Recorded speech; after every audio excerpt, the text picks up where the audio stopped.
At my daughter's wedding, they sat me behind a column with no view of the ceremony, so I wouldn't ruin the photos. They were shocked when the photographer called me love. Your presence here means so much to me. Watch until the end and leave a comment telling me which city you're watching from. I want to see how far my story has reached. At my daughter's wedding, they placed me behind a column, with no view of the ceremony, so I wouldn't ruin the photos. They were shocked when the photographer called me love.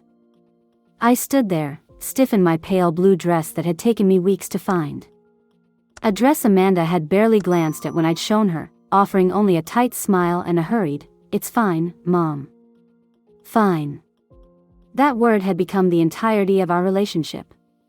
Not good, not great, just fine.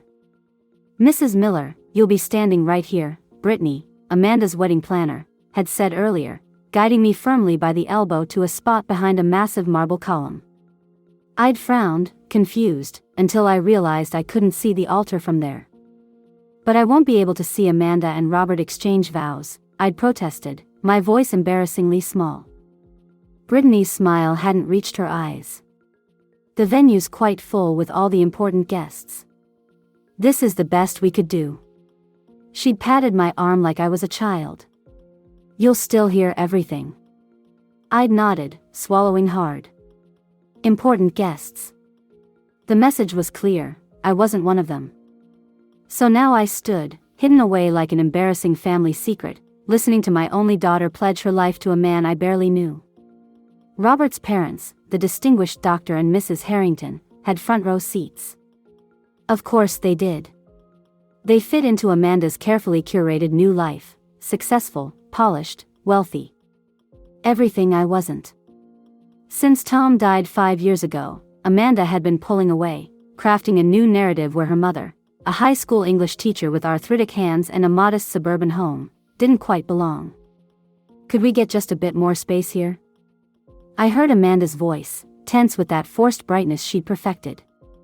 "Mom, could you step back a little more? The photographer needs to get some shots." I moved back, my shoulder blades touching the cold marble. Further into invisibility. Perfect. Amanda's voice brightened genuinely now that I was fully hidden. "Thank you." For what? Being obedient? Disappearing on cue? The ceremony proceeded in a blur of voices and music I could hear but not see. I closed my eyes, remembering Amanda as a little girl, declaring she wanted a backyard wedding someday with twinkling lights and her cat as ring bearer. Now she was marrying into Boston society, with orchid centerpieces that cost more than my monthly mortgage payment. As the ceremony ended, I joined the procession toward the reception area, careful to stay in my designated place, at the periphery. The photographer, a tall man with silver-streaked dark hair, was directing the bridal party for photos. "Let's get the parents in this one," he called out, his voice carrying a slight accent I couldn't place. Robert's parents stepped forward immediately.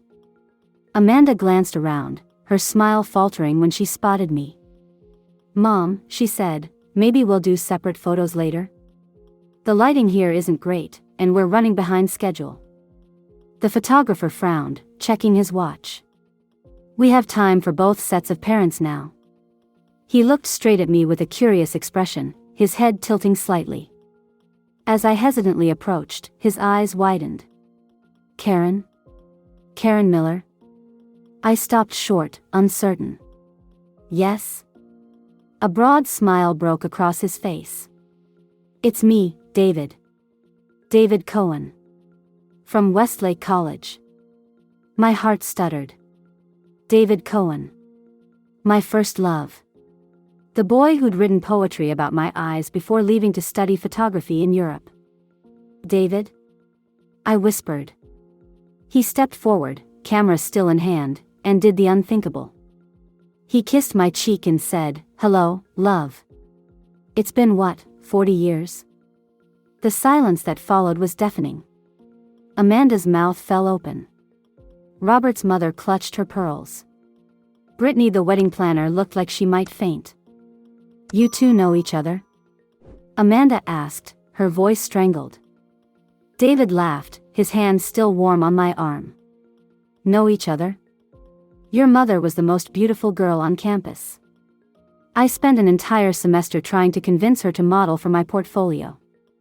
I felt a blush heating my cheeks, along with something else I hadn't felt in years: visibility. Amanda's carefully arranged smile had completely disappeared now. Mom never mentioned knowing a famous photographer, she said, her voice tight. Didn't she? David's eyes crinkled as he smiled at me. Well, we have quite a bit of catching up to do, don't we, love? And just like that, the woman they'd hidden behind a column because she might ruin their perfect photos became someone they couldn't look away from. You look exactly the same, David said, handing me a glass of champagne as we stood at the edge of the reception. I laughed, genuinely laughed, for the first time that day. Now I know you're still a charmer. I have gray hair and reading glasses in my purse. The essential Karen is unchanged, he insisted, his eyes crinkling at the corners. Those same remarkable eyes. That smile you try to hide when you're pleased but don't want to show it. He demonstrated, pressing his lips together in a poor imitation that made me laugh again. Across the ballroom, Amanda kept glancing our way, her expression a mixture of confusion and annoyance. Robert's hand was possessively placed on her lower back as he guided her between clusters of guests, people with connections, influence, money. Everything my daughter had determined was valuable. So, David leaned closer. Tell me everything I've missed in 40 years. The abbreviated version, of course. I have a flight to Paris on Tuesday. Paris? I raised an eyebrow. He nodded casually. Fashion Week. I'm shooting for Vogue. My mouth dropped open slightly. You really did become a famous photographer. And you? Did you become the brilliant writer you were meant to be? I looked down at my champagne. I taught high school English for 30 years. Retired last year. I bet you were magnificent, he said without a hint of disappointment in his voice. All those young minds shaped by your insights. Before I could respond, Amanda appeared at my elbow, her smile tight. Mom, the Harringtons want to meet you properly. She glanced at David. I'm sorry to interrupt, but family obligations, you know. Of course, David said smoothly, stepping back. I need to get some shots of the cake before they cut it anyway. Karen, save me a dance? I nodded, surprised by how much I wanted that dance. Amanda's grip on my arm tightened as she led me away. Mom, she hissed, how do you know David Cohen? He's one of the most sought-after photographers in the world. Robert's parents nearly fainted when I told them who was shooting our wedding. We dated in college, I said simply. Amanda stopped walking, turning to face me fully. You dated David Cohen? Why would you never mention something like that? I met her gaze steadily. You've never been particularly interested in my life before Robert, Amanda. Her cheeks flushed. That's not fair. Isn't it? I kept my voice gentle. When was the last time you asked me anything about my life before I was your mother? About who I was as a young woman, who I loved, what I dreamed about. She had no answer, which was answer enough. The conversation with the Harringtons was exactly what I expected, polite questions about my little house in the suburbs, thinly veiled surprise that their son had married into such ordinary stock, and not a single genuine inquiry about who I was as a person. Dr. Harrington, a cardiovascular surgeon, spent most of the conversation checking his watch. Mrs. Harrington, Elaine, asked if I played tennis at my club, then barely concealed her shock when I explained I didn't belong to one. Karen was just telling us she knows David Cohen personally, Amanda interjected, her voice unnaturally bright. They were college friends. That got their attention. The David Cohen? Elaine's perfectly sculpted eyebrows rose. The one who photographed the Obamas for Time magazine? I nodded, uncomfortably aware that my value had suddenly increased in their eyes. How fascinating, Elaine continued, now fully engaged. We've been trying to get him to photograph Robert's hospital fundraiser for years, but his agent always declines. And there it was, the reason for Amanda's sudden interest in my past. Not because she cared, but because David was useful. A connection. A resource to be leveraged. If you'll excuse me, I said quietly, I need some air. I found a quiet spot on the terrace, away from the reception's carefully orchestrated perfection. The evening air was cool against my flushed skin. Hiding from your adoring public? David's voice came from behind me. I turned, offering a small smile. Just needed a moment. He joined me at the balustrade, our shoulders nearly touching. Your daughter looks like you around the eyes. But she's nothing like you otherwise, is she? The observation, delivered without judgment, hit me hard. No, I admitted. She's not. What happened to Tom? He was a good man. Cancer, I said simply. 5 years ago. David's hand covered mine briefly. I'm sorry. After he died, Amanda started pulling away. She was already working in Boston, climbing the corporate ladder. Then she met Robert, and suddenly everything about her childhood, her upbringing, me, became something to overcome, to revise. That must be painful. I shrugged, trying for nonchalance. Children grow up, make their own lives. There's making your own life, and then there's hiding your mother behind a column, David said quietly. I turned to face him fully. You noticed that? I notice everything. Occupational hazard. He smiled ruefully. When I saw where they'd positioned you, I almost said something. But then I recognized you, and, he paused, I wanted to see how the story would unfold. Inside, Amanda was looking for me, her expression harried as she scanned the room. Jack, Robert's best man, whispered something in her ear while pointing toward the terrace. Your daughter and new son-in-law are having quite the discussion about us, David observed. I'm reading their lips. Fascinating. What are they saying? I couldn't help asking. He's saying, your mom knows David Cohen. Do you have any idea how valuable that connection could be for my career? And she's saying, he paused, his expression darkening slightly, trust me, I'll handle my mother. She'll help us if I ask the right way. My heart sank. I've become a means to an end. David's hand found mine again, his touch warm and steady. Have dinner with me tomorrow. After all this is over. David. Nothing complicated, he assured me. Just two old friends catching up. Properly, without all this. He gestured at the elaborate reception. I hesitated only briefly before nodding. I'd like that. Amanda pushed through the terrace doors, her smile brittle. There you are, Mom. Everyone's looking for you. It's almost time for toasts. The way she said everyone made it clear that no one had actually noticed my absence except her, and only because I was currently standing next to someone valuable.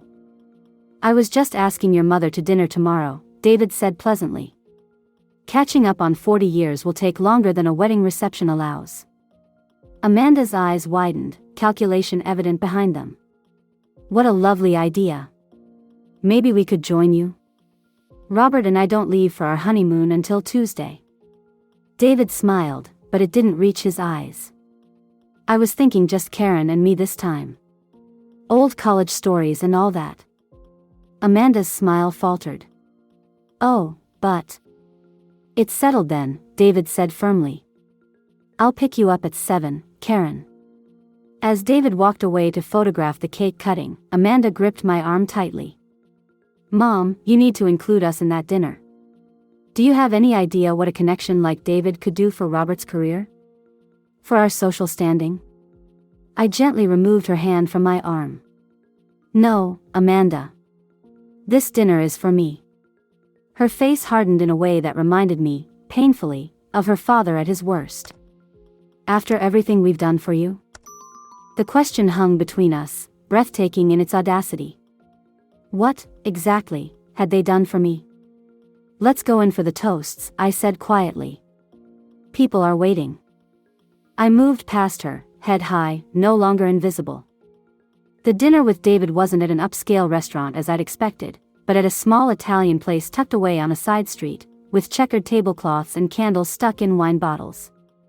They still make the best carbonara in Boston, David explained as he pulled out my chair. Some things shouldn't change. I smiled, remembering how we'd splurged here on special occasions during college, scraping together enough from our part-time jobs for a simple meal that felt luxurious to us then. You remembered, I said softly. I remember everything about you, Karen. His eyes held mine across the table. Including how you take your wine. As if on cue, the waiter appeared with a bottle of Chianti, pouring 2 glasses without being asked. You arranged this in advance, I observed. David shrugged, a boyish gesture that belied his 67 years. I may have called ahead. We fell into easy conversation, decades melting away. David told me about his career, how a lucky break photographing a young Madonna had catapulted him from struggling artist to sought-after fashion photographer, then eventually to his current status shooting covers for Vogue and Vanity Fair. And you, he said, leaning forward. Tell me about your life.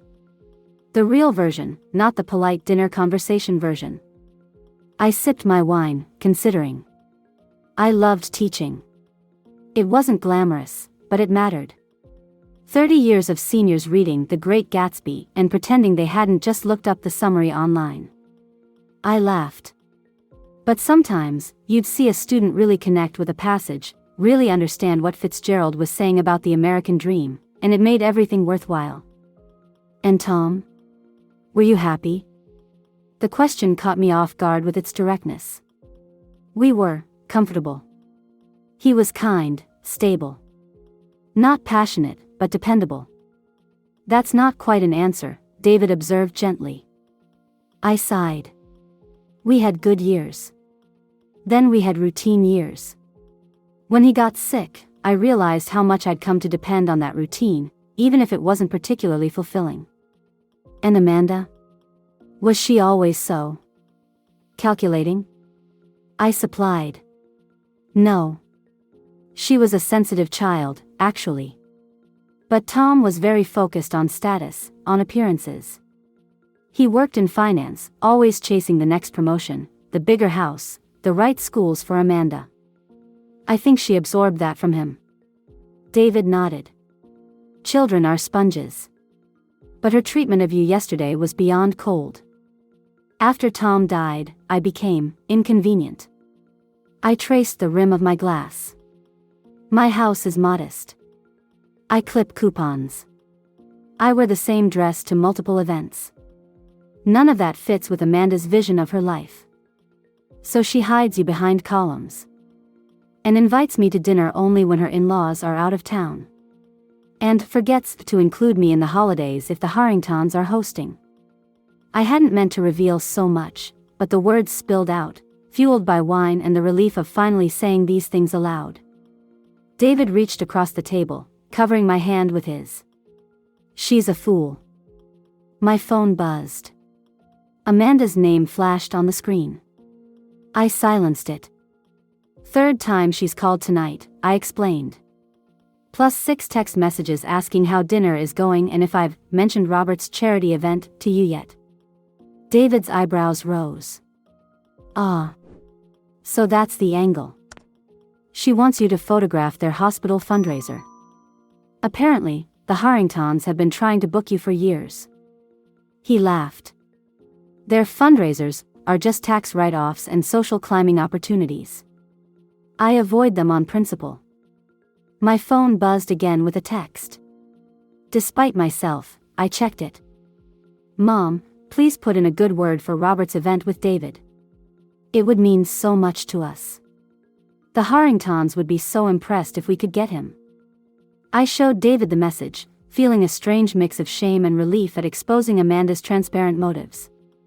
Well, David said after reading it, at least she's consistent. The waiter brought our carbonara, and we moved to lighter topics, books we'd read, places he'd traveled, mutual college friends he still kept in touch with. It was easy, comfortable in a way I hadn't felt in years. I have a proposition for you, David said as we shared tiramisu. I raised an eyebrow. That sounds ominous. I'm starting a new project. Silver threads, portraits of people in their 60s and 70s who are redefining what it means to age. Not celebrities, just ordinary people with extraordinary stories. That sounds fascinating. I need an assistant. Someone organized, perceptive, good with people. He paused. Someone like you. I nearly choked on my coffee. Me? David, I don't know the first thing about photography or. You know people. You know literature, the stories that shape us. You spent 30 years making reluctant teenagers care about books. You can certainly help me interview subjects. His eyes were earnest. Besides, I'll teach you the technical aspects. It's not rocket science. I'm 64. Isn't that a bit old to start a new career? You're 64 and perfect for a project about vibrant older adults reinventing themselves. He grinned.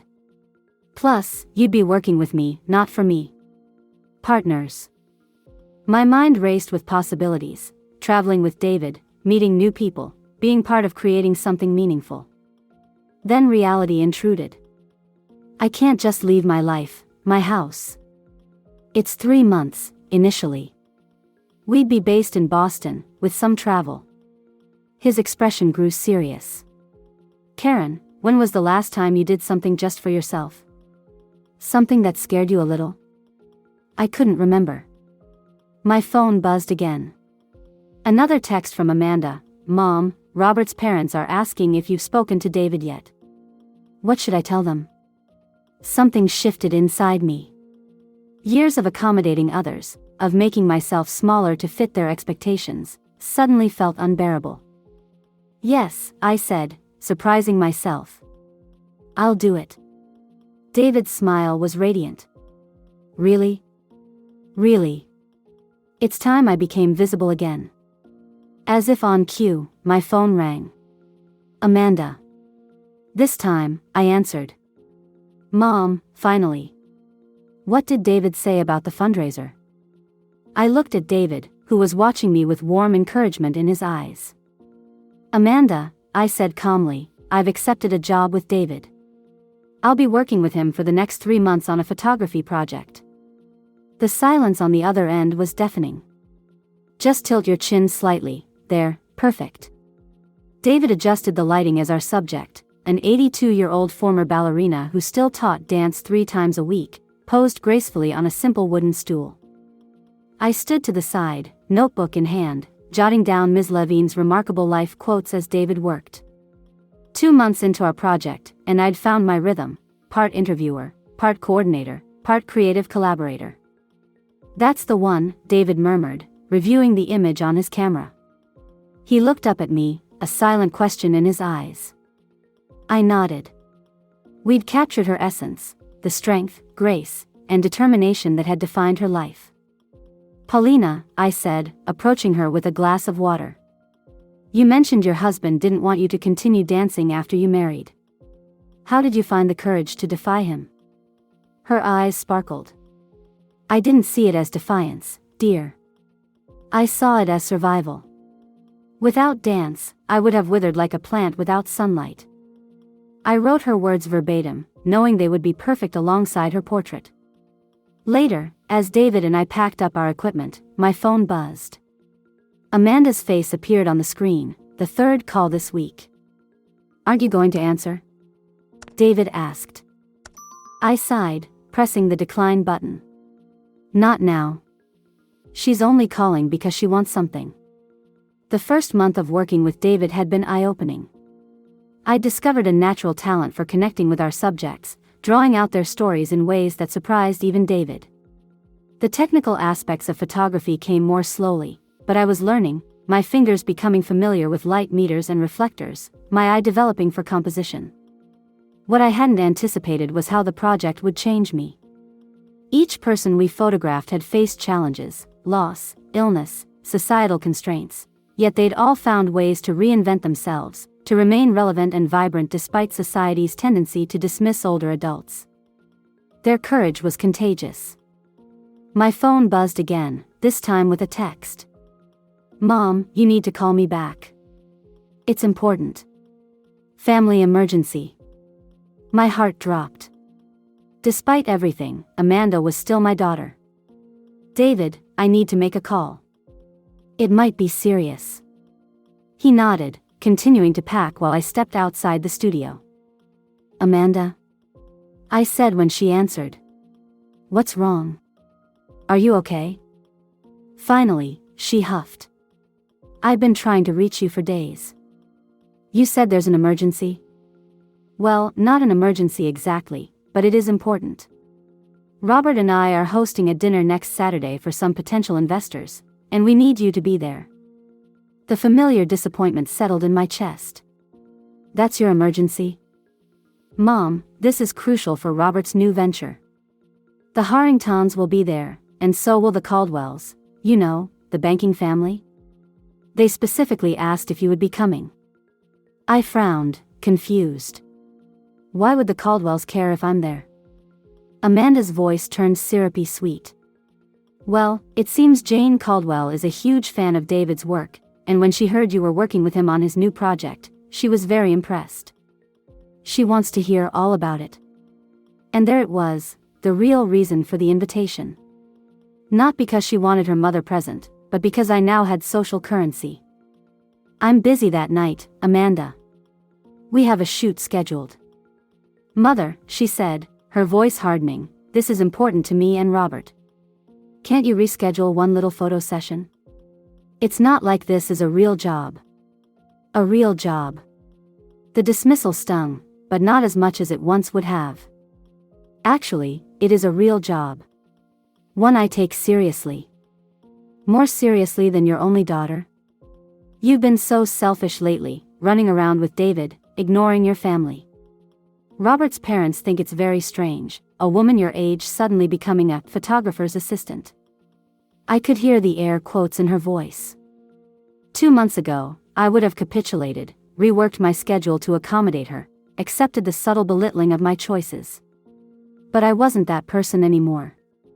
I'm sorry you feel that way, Amanda, I said calmly. But I won't be available Saturday. Her sharp intake of breath carried through the phone. You're choosing your little hobby over your family? Over me? I'm choosing to honor my commitments and my work, which is not a hobby. I hope your dinner goes well. I ended the call before she could respond, my hands trembling but my resolve firm. David was waiting by the car when I returned, his expression concerned. Everything okay? I managed a smile. Just Amanda being Amanda. Want to talk about it over dinner?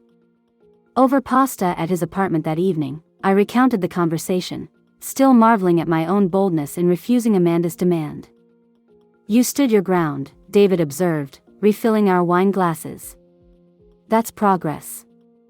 It feels strange, setting boundaries with my own daughter.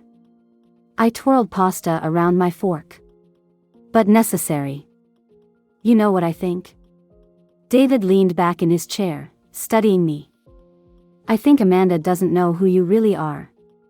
She has this image of you as just her mother, not as Karen Miller, a woman with talents, dreams, and value beyond your relationship to her.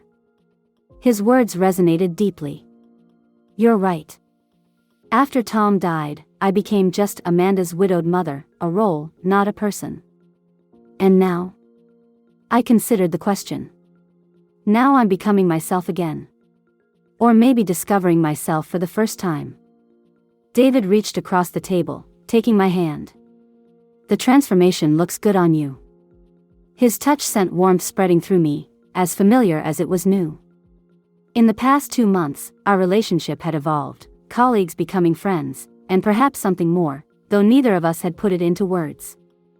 David, I began, not quite sure what I wanted to say. My phone interrupted, buzzing insistently. Amanda again, followed immediately by a text from Robert.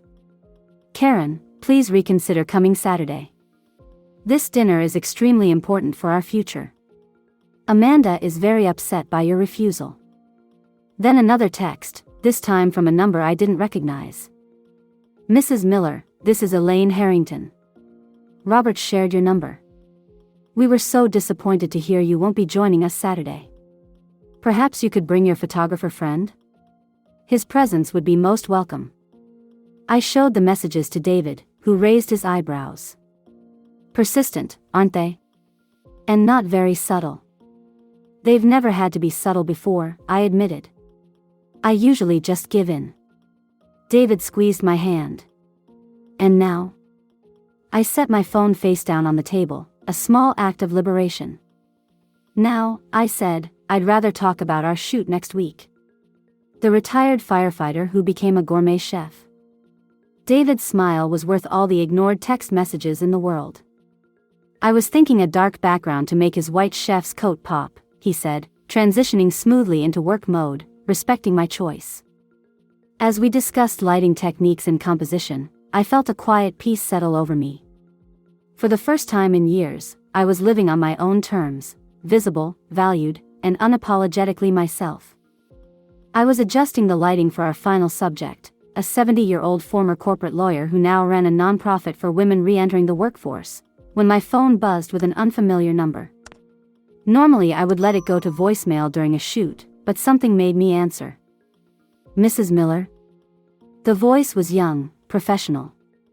This is Dana from Boston Memorial Hospital. Your daughter Amanda asked me to call you. She's been admitted with severe dehydration and exhaustion. My heart lurched. Is she all right? She's stable, but asking for you. She's in room 412. I ended the call, my hands trembling slightly. David was already packing up our equipment, sensing my distress. Amanda's in the hospital, I explained. I need to go. I'll drive you, he said without hesitation. The hospital corridors were a blur as I made my way to room 412, David waiting respectfully in the visitor's lounge. When I pushed open the door, I found Amanda in bed, and 4 in her arm, looking pale but hardly at death's door. Robert sat beside her, scrolling through his phone. Mom. Amanda's voice was stronger than I expected. You actually came.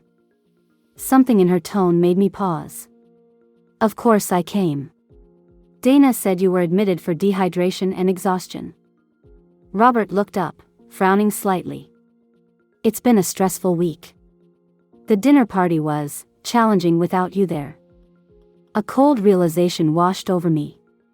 Is that why I'm here? Because your dinner party didn't go well? Amanda sat up straighter. The Caldwells were very disappointed you weren't there. They specifically came to meet the woman working with David Cohen. We looked foolish. I stared at her, incredulous. You had someone call me from the hospital to manipulate me into coming here for this? You wouldn't return my calls. Amanda's voice rose. What was I supposed to do? Act like an adult? Accept that I have my own life? Not lie about being hospitalized? My voice remained calm, though my hands had balled into fists at my sides. Robert cleared his throat. Karen, you don't understand how important these connections are for our future. The Harringtons were counting on us to deliver David Cohen. I am not a delivery service for David Cohen, I said flatly. And he's not a package to be delivered. This is exactly what I'm talking about, Amanda threw up her hands. You've become so selfish since Dad died. It's like you don't even care about this family anymore. The accusation hit me like a physical blow. Selfish? I spent 30 years putting you and your father first. I gave up my own dreams of writing to teach, so we could have a stable income while your father found himself in a series of business ventures that never quite worked out. Amanda blinked, clearly not expecting this response. I sat alone at your school events when he was too busy. I managed our finances when he couldn't be bothered. I nursed him through his final illness while you were too busy building your career to visit more than once a month. My voice remained steady, but I felt years of suppressed truth rising to the surface. That's not fair, Amanda protested weakly. No, it wasn't fair. But I did it without complaint because that's what mothers do. And then, when he was gone, you decided I wasn't good enough anymore. I didn't fit into your narrative of success. Robert stood, his expression hardening. I think you're overreacting, Karen. Amanda just wanted her mother at an important dinner. No, I countered. If that were true, she would have simply invited her mother to dinner because she wanted me there. Instead, she invited David Cohen's colleague to impress people who could help your career. A nurse appeared in the doorway, drawn by our raised voices. "Is everything all right in here?" "Fine," I said, gathering my coat. "I was just leaving." "Mom, wait." Amanda's voice had a desperate edge I'd never heard before. "You don't understand. Dad made me promise before he died." I paused at the door. "Promise what?" Amanda's eyes filled with tears. "He made me promise I'd make something of myself. That I wouldn't end up like you, stuck in a job I hated just to pay bills." The words hit me like a slap. "Your father said that?" She nodded, misery written across her face. "He said you gave up everything for us and ended up bitter and regretful. He made me promise I'd do better." A strange calm settled over me.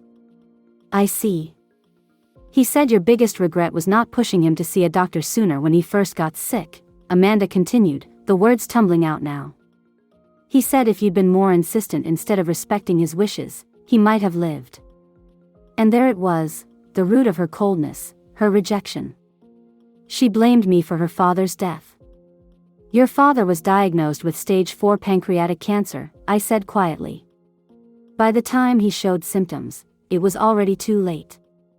I begged him to see a doctor when the pain started, but he refused for months. He was stubborn, just like you." Amanda's face crumpled. "But he said." "He lied," I said simply. "He couldn't face that his own stubbornness shortened his life, so he blamed me." "And you believed him, without ever asking for my side of the story." Robert shifted uncomfortably. "Maybe we should discuss this another time." I ignored him, focusing entirely on my daughter. "Did you ever wonder why I stayed in a job I hated?" "I loved teaching, Amanda. But I stayed at that particular school, with its modest salary, because your father kept losing jobs, and we needed my stable income and health insurance. Especially after his diagnosis." Tears streamed down Amanda's face now. "I didn't know. You never asked." It was easier to believe his version, that I was bitter and regretful, that I had somehow failed him. It justified pushing me aside, hiding me away where I wouldn't embarrass you. My revelation hung in the air between us, years of misunderstanding laid bare. I hadn't planned this confrontation, but now that it had happened, I felt oddly lighter. "I'll always be your mother, Amanda," I said softly. "But I'm also Karen Miller. A person in my own right. It's time you saw me, really saw me."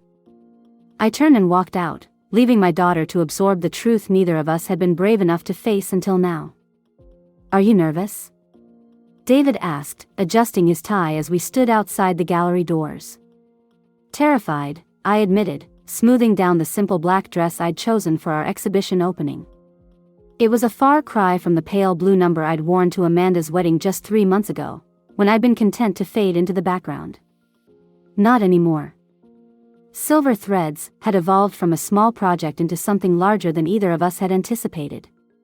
25 portraits of remarkable older adults, each paired with their stories in their own words, transcribed from my interviews.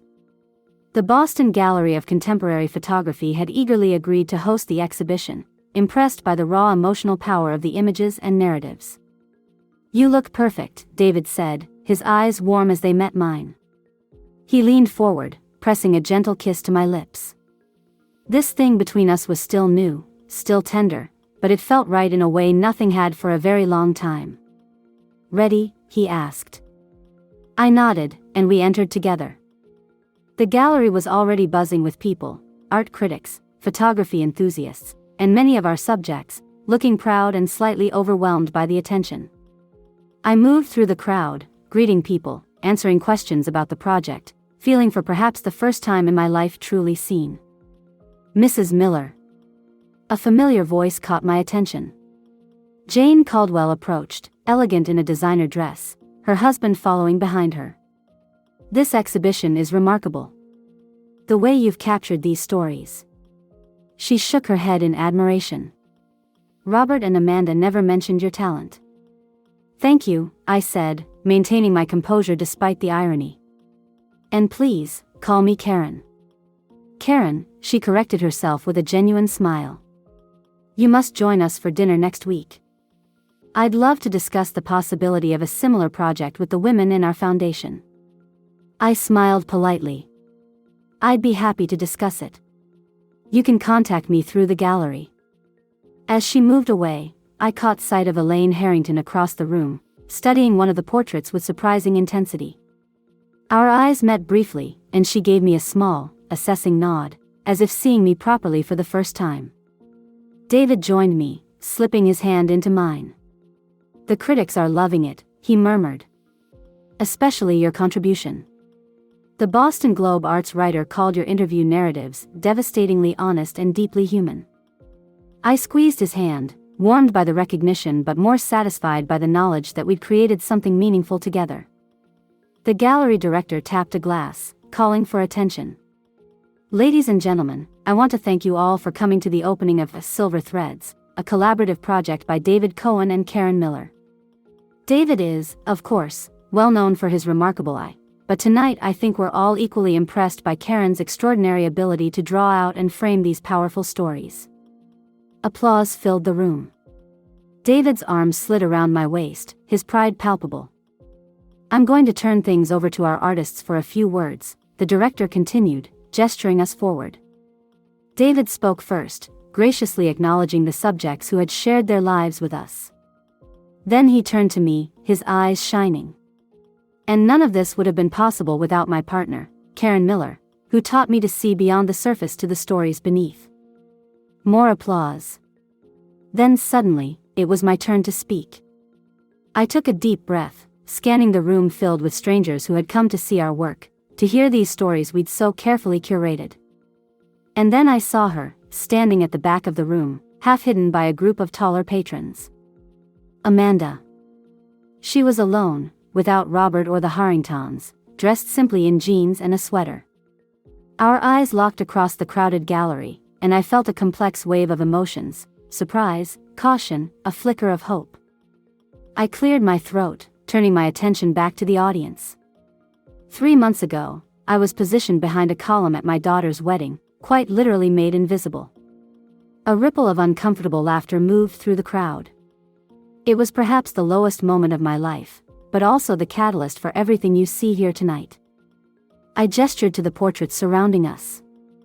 These individuals taught me that it's never too late to reclaim your voice, to become visible again on your own terms. Their courage inspired mine. My eyes found Amanda again. She hadn't moved, her expression unreadable from this distance. I'm grateful to David for seeing me when others couldn't, or wouldn't. And I'm grateful to each person who shared their story with us, reminding us all that our later years can be a time of rebirth rather than retreat. More applause. David squeezed my hand as we moved back into the crowd. I lost sight of Amanda as people approached us with congratulations and questions. An hour later, as the crowd thinned slightly, I felt a touch on my arm. Mom? I turned to find Amanda standing there, uncertainty written across her face. You came, I said simply. She nodded. I wasn't sure you'd want me here. I didn't send you an invitation, I acknowledged. I wasn't sure if you'd mock this or try to use it somehow. She flinched but didn't argue. I deserved that. We moved to a quieter corner of the gallery, an awkward silence stretching between us. Your work is amazing, she finally said. Everyone's talking about it. The way you captured these people's stories. She hesitated. I never knew you could do something like this. Neither did I admitted. Amanda twisted her hands together. Mom, about what happened at the hospital. I've been thinking a lot about what you said. About Dad, and about how I've treated you. I waited, not making it easier for her. I was wrong, she said, her voice barely above a whisper. I believed Dad without question, and I treated you terribly. I'm so sorry. The apology was unexpected, and I felt my carefully constructed defenses wavering. It's going to take time, Amanda. You can't just say you're sorry and expect everything to be fixed. I know, she nodded, eyes glistening. I don't expect you to forgive me right away. But I want to try to be better. To really see you, like you said. She gestured at the portraits surrounding us. Starting with understanding this part of your life. It wasn't perfect. It might not even work. But it was a beginning. Robert didn't come? I asked, noticing his absence. A flicker of something, pain? Resignation, crossed her face. We're taking some time apart. After everything that happened, I started seeing how his ambition was turning me into someone I don't like very much. I felt a surprising surge of pride. That takes courage. I had a good example, she said, meeting my eyes directly. It's not too late for me to learn from you, is it? Before I could answer, David appeared at my side, his hand coming to rest lightly on my back. Karen, the Boston Arts Council director, wants to discuss expanding the exhibition. He noticed Amanda and nodded politely. Hello, Amanda. I should let you get back to your guests, Amanda said, stepping back. But maybe we could have coffee soon. Just to talk. I studied my daughter's face, seeing in it a vulnerability I hadn't witnessed since she was a child. I'd like that, I said finally. As she turned to go, I called after her. Amanda? She looked back. Next time, I'll make sure you can see the whole room. No columns. A small smile tugged at her lips, understanding the olive branch for what it was. I'd like that. David's arms circled my waist as we watched her leave. Think you two will be okay? I don't know, I answered honestly. But for the first time, I think we might actually see each other clearly. Around us, the gallery hummed with appreciation for our work, for my work. I was no longer the woman behind the column, hidden away because she didn't fit someone else's narrative. I was Karen Miller, photographer's partner, storyteller, artist in my own right. Completely, unapologetically visible.